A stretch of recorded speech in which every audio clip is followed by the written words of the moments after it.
Muharram Islamic ವರ್ಷದ ಮೊದಲ ತಿಂಗಳಾಗಿದೆ.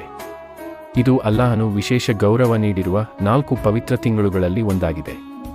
ಮುಸ್ಲಿಮರು ಈ ತಿಂಗಳಲ್ಲಿ ಹೆಚ್ಚು ಇಬಾದತ್, ತೌಬಾ ಮತ್ತು ಸತ್ಕಾರ್ಯಗಳಲ್ಲಿ ತೊಡಗಿಕೊಳ್ಳುತ್ತಾರೆ. ಪ್ರವಾದಿ ಮುಹಮ್ಮದ್ ಸಲ್ಲಲ್ಲಾಹು ಅಲೈಹಿ ವಸಲ್ಲಂ ಅವರು ರಮಜಾನ್ ತಿಂಗಳ ನಂತರ ಅತ್ಯುತ್ತಮ ಉಪವಾಸವು ಮುಹರ್ರಂ ತಿಂಗಳ ಉಪವಾಸವಾಗಿದೆ ಎಂದು ತಿಳಿಸಿದ್ದಾರೆ. ಆದ್ದರಿಂದ ಈ ತಿಂಗಳಲ್ಲಿ ನಫಿಲ್ ಉಪವಾಸ ಆಚರಿಸುವುದು ಅತ್ಯಂತ ಪುಣ್ಯದ ಕಾರ್ಯವಾಗಿದೆ. ಮುಹರ್ರಂ ತಿಂಗಳ 10ನೇ ದಿನವನ್ನು ಆಶೂರಾ ಎಂದು ಕರೆಯಲಾಗುತ್ತದೆ. ಈ ದಿನದ ಉಪವಾಸಕ್ಕೆ ವಿಶೇಷ ಮಹತ್ವವಿದೆ. ಹದೀಸ್ಗಳ ಪ್ರಕಾರ ಆಶೂರಾ ದಿನದ ಉಪವಾಸವು ಹಿಂದಿನ 1 ವರ್ಷದ ಸಣ್ಣ ಪಾಪಗಳಿಗೆ ಪ್ರಾಯಶ್ಚಿತ್ತವಾಗುತ್ತದೆ.